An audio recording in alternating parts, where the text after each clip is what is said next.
guys. I'm here with my friends, and we're live with Best of 207. Woo!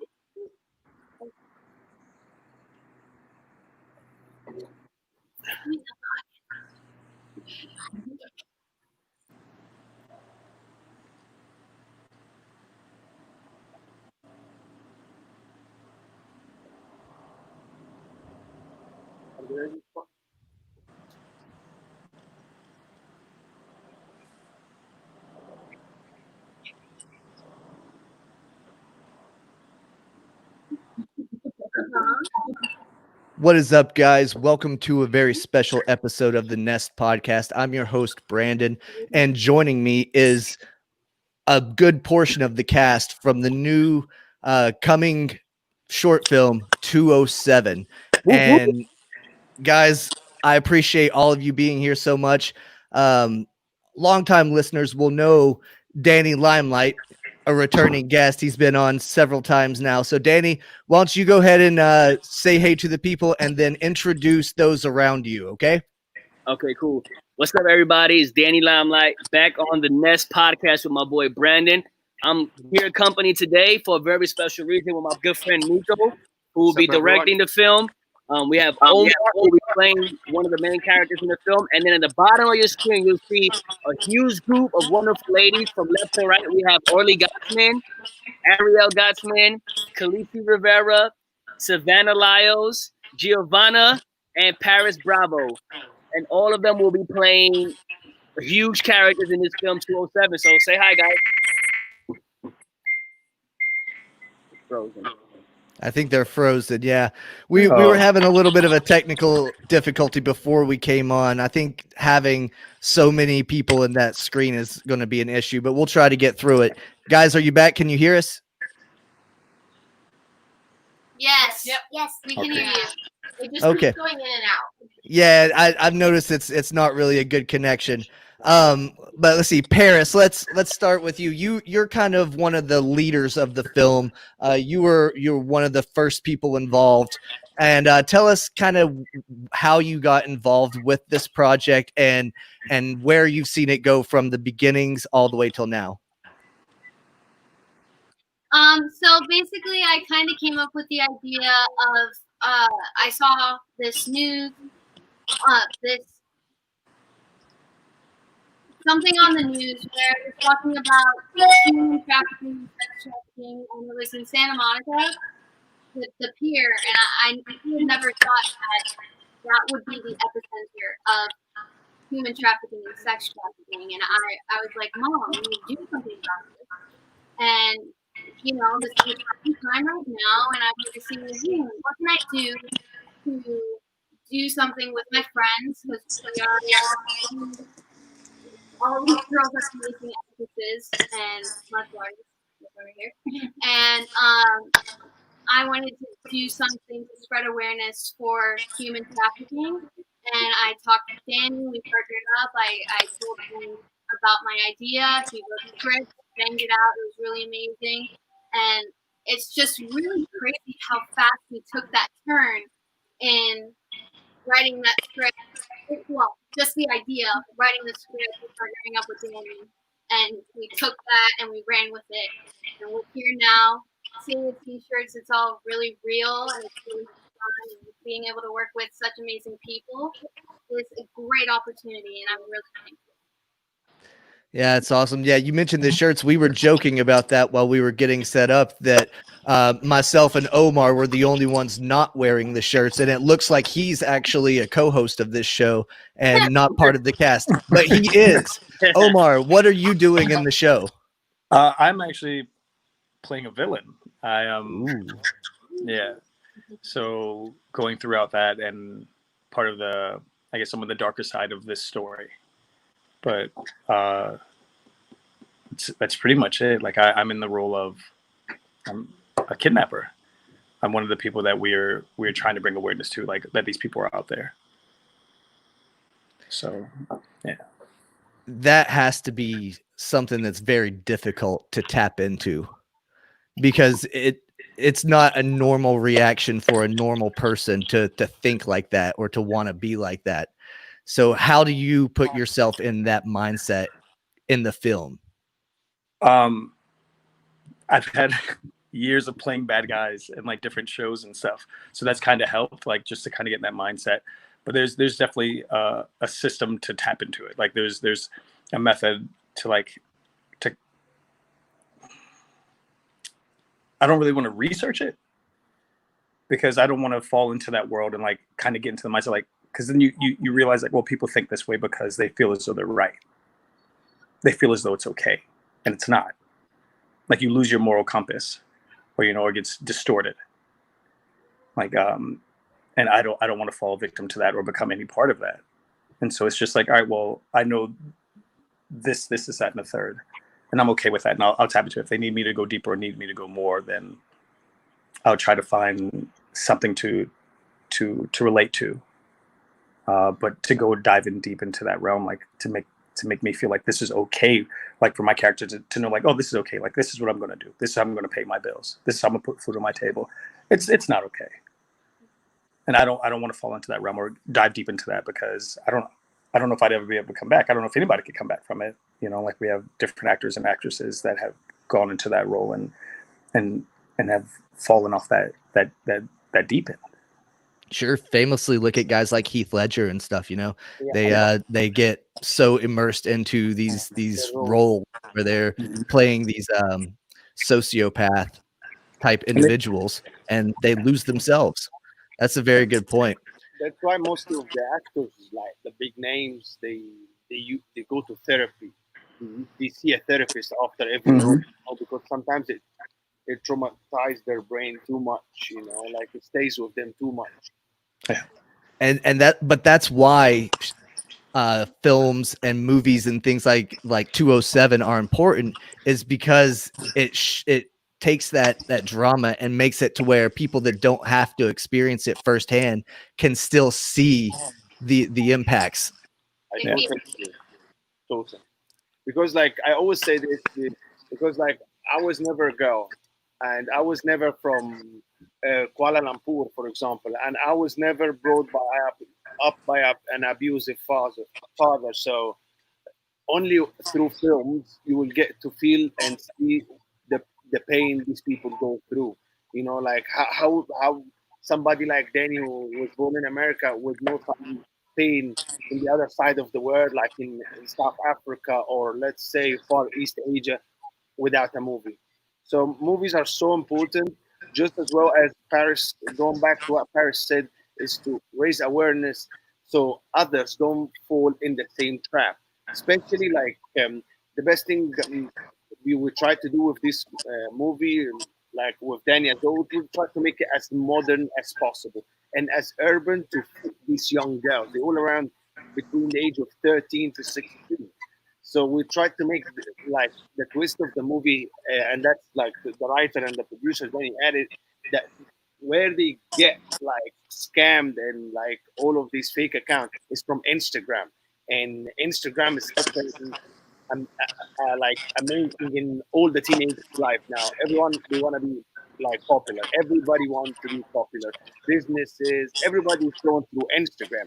So the amount of scam and things and like sex trafficking that would go through Instagram, it's immense. Maybe we don't know about it yet, but it's immense. That's why it's the best thing that the girls will just like raise awareness for other girls not to be fooled by Instagram and new social media, which is like your parents and my parents cannot explain it to us because it was not present in their time. But for your daughter and for Danny's daughter, which is she's 6 years old, 6 years old now, later on, we like she will have to go. She already watching TikTok. She already have an Instagram account. So Lisi, which is the youngest actor on our cast, 6 years old, have all the social media accounts. Maybe she doesn't manage them by herself, but still she have access to online, and that's what we're trying to protect, and that's what motivates Danny to write the whole thing and just push all the way through in such a difficult time. And also for us, it's really hard. We will never understand the extent of how traumatizing that experience is. We are just all trying to make it as real as possible for us so that people watching, the people who have actually gone through it, can feel what and feel like there's someone out there that has gone through the same thing. And a lot of people are really scared to ask for help. They're scared because they don't know if their trafficker is still out there. They don't know. They're scared to ask for help because it's their fault. And we're providing this.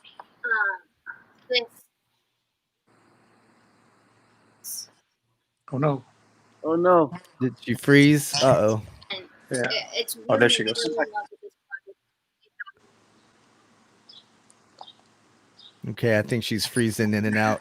But yeah, like she was saying, it is important to bring awareness to that. And down at the bottom of the screen, you'll see the number for the human trafficking hotline. If you know anybody or feel like you're in a situation like that, dial that number and get yourself some help or get your friends some help. I'm gonna add this in the end of the movie as well. That's awesome. Yeah, it's important to raise awareness, to keep girls like Khaleesi and like Paris and some of these other girls safe, because there are a lot of bad people out in the world. Mm-hmm. And like we were talking about with Omar tapping into that evil side, these girls have to tap into a very scary side and a very scary reality for a lot of people, and that sucks. In the way that the film is written, they'll be able to show that emotion, that raw emotion, because they're gonna be banged up, they're gonna be bruised up, their fingernails are gonna look dirty, their hair is gonna be a mess. They all agreed upon themselves, like, we're putting ourselves as much into that situation as possible in order to display the message the way that we feel like it should be displayed. And especially like adding to what Danny said, I have never seen a human trafficking or sex trafficking film ever done with these young ages, teenagers. Our oldest actress is 16 years old. It's so difficult to tell a story with this age, because you can't go as far as you would go with adults. To tell your story, so you can have them like just being harassed, etc., in front of your camera. But I'm not gonna do this to that, like these innocent actors. No way. You know what I mean? So that's why, like, Danny put it in such a way that okay, they will pull up and they will like push up, and then they will get help at the end of the day. Yeah. Also with the cast, like it puts us in a realm where you said you wanted to make it or keep it modern. It also puts us in a realm where it's relatable. Like you see different walks of life, you see different lifestyles, different people within this film that are being trafficked. Like it's not just one race; it's different ages. It's like you see, and you can relate. Like, oh, well, that could have been my sister, or that could have been my daughter, that could have been my niece. Like it's not just put in a way where it only happens to this group of people. Exactly. Anyone could be a victim to human and sex trafficking, which is something I learned when we created this film. Not only is it just women or teenage girls, it happened in. Oh, I'm guessing she was going to say boys also, like they traffic boys also. Like it doesn't matter. Like it's somebody's cup of tea, which is sad. Yeah. It's sexual trafficking is foremost and they be.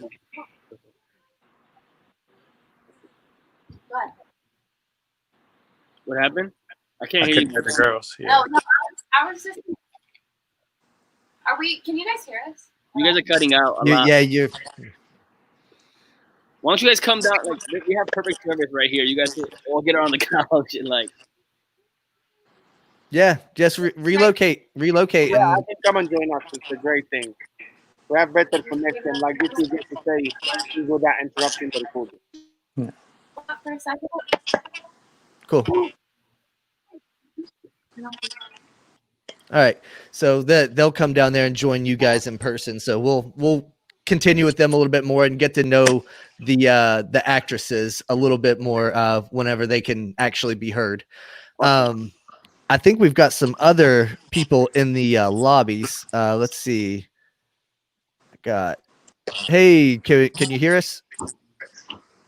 Yes, I hear you loud and clear. All right. Danny, take it away. Go ahead and introduce us to this fine young man and tell us what he does in the film.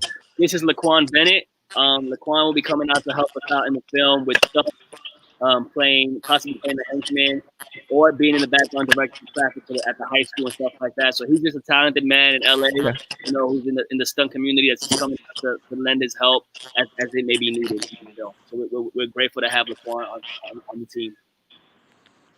Good to be here.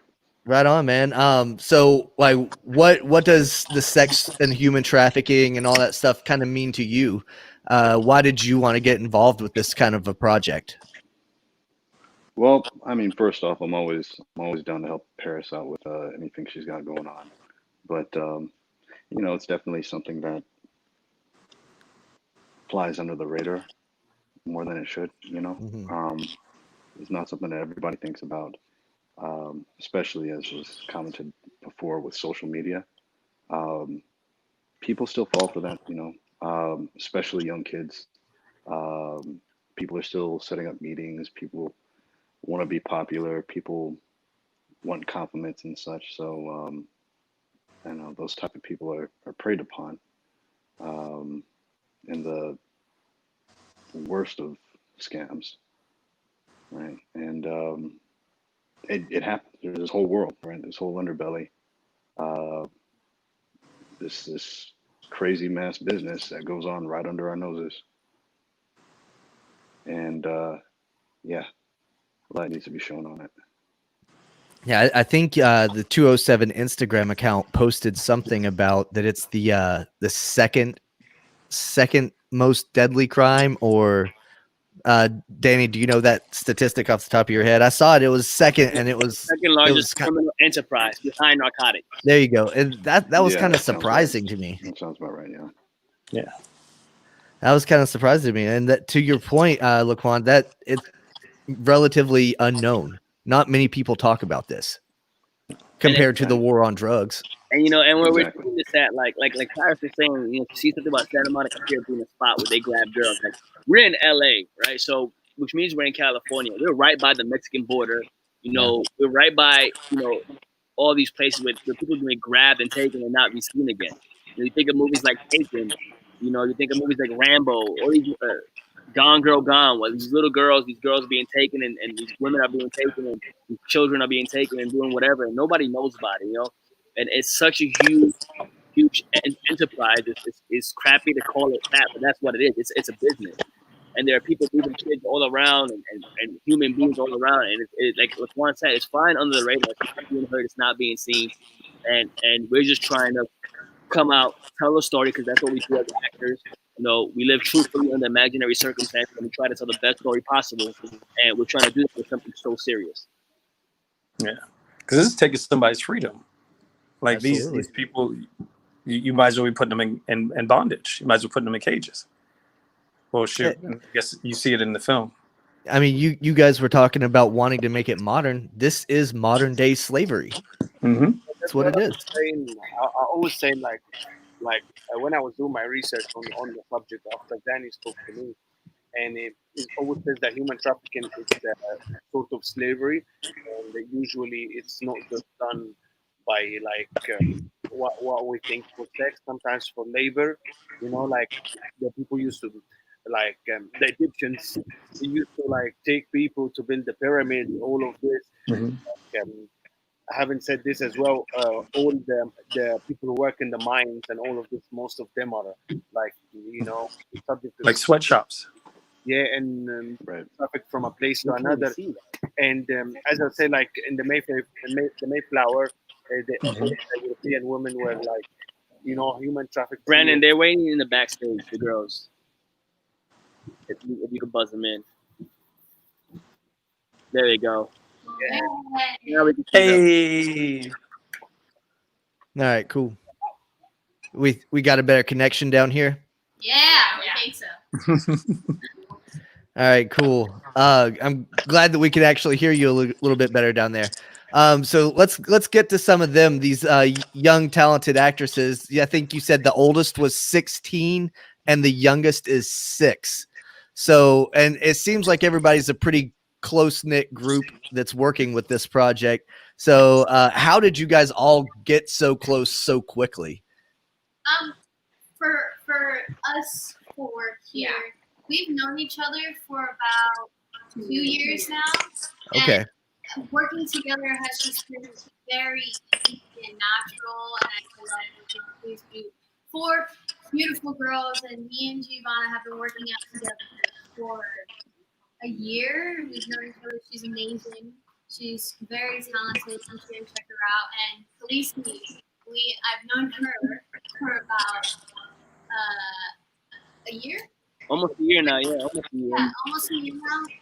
And she's nothing but a bundle of joy. It makes me happy every time I see her. And she's so funny and the cutest little ball of energy. I love her so much. But all of us working together, it's a great, natural, good, smoothing, good chemistry. Good chemistry. Yeah, and if Lots you of guys giggles. want to add anything. Yeah, we've been best, like all of us have been best friends, like even since the day we met. So showing something like this extreme, it's not hard for us to, be scared or like be weird or act a certain way in front of each other because we're all comfortable with it. Or feel self-conscious of being so. This is a very tough subject, so we'll all cry together. We'll be happy, we'll laugh with each other. But when it's time to get serious, we're serious. Yeah, and I mean, we all met through kind of this, like each other too. So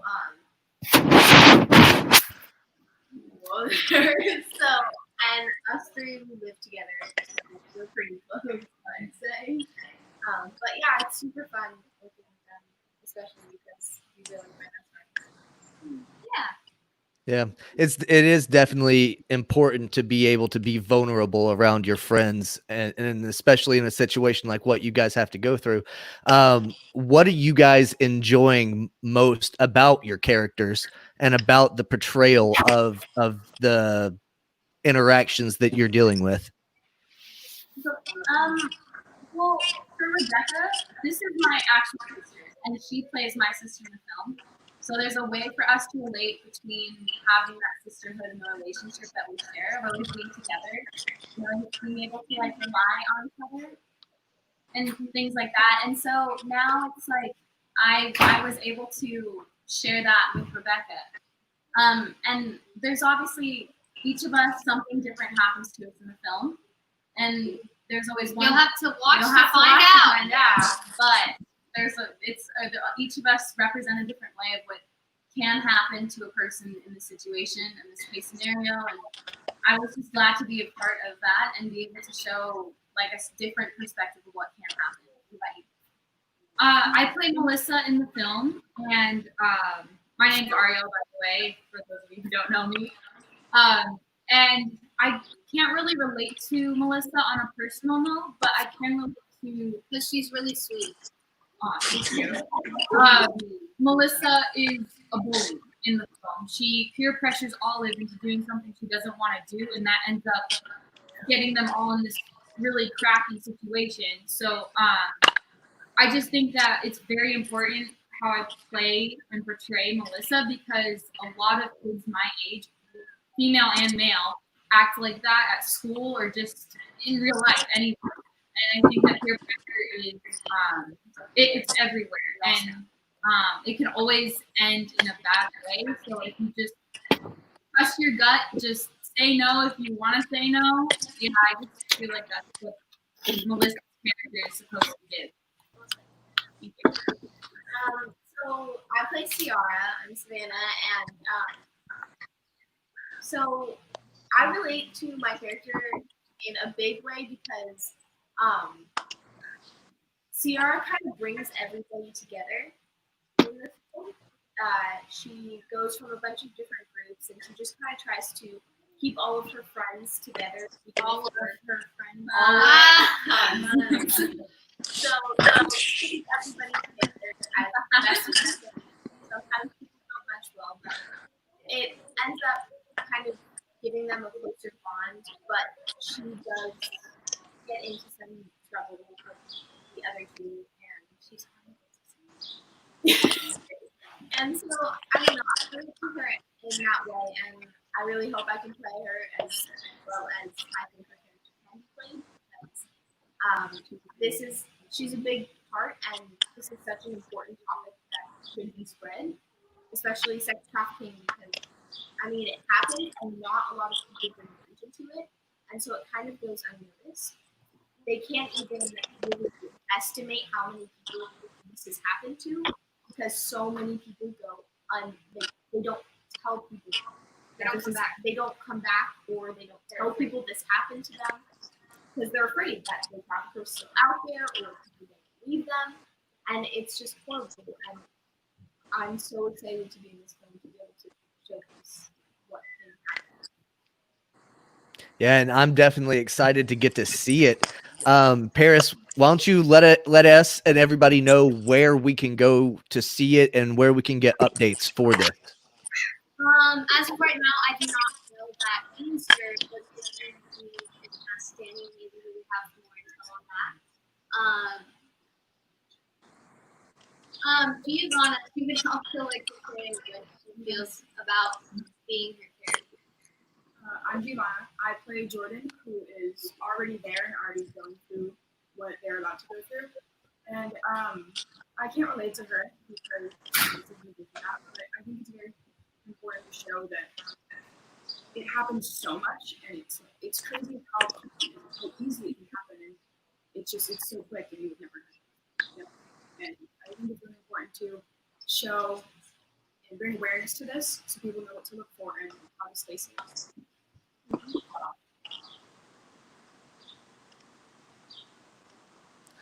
Yeah, that would be a hard one to try to portray without ever actually experiencing it. Danny, you know, everybody's given you a lot of credit for writing such a great script. How were you able to get your mind into that headspace to go and write this, and why is it such an important thing to you to get the message out there? Brandon, you've known me long enough, so like, obviously, you know, when this is an opportunity for you to bring awareness to something that's important, obviously I jump on it. My daughter being, you know, so young, just something that God forbid I hope she never has to deal with. But having her, you know, as a part of the film with these amazingly talented women that she already looks up to, you can see her jumping on their laps and like running around with them. Like she's looking up to them, and being able to be surrounded by these type of females that are, you know, setting the example of what it should be like to be a young woman growing up in America or in the world in general. It's something that I wanted her to be a part of. And for me, you know, diving into it, you know, I've seen a lot of movies. You know, I've watched Taken, you know, Last House on the Left, Good Gone Girl Gone, movies that are about this kind of stuff. And for me, it was just sitting there talking to my, you know, Paris, who I consider to be like a little sister to me. She gave me the idea. She told me what she was feeling, what she wanted to see, what she wanted to do. And I just sat there and just thought about all that, you know, and I thought about, you know, what I would want to see in a film like this that features such young, talented actresses.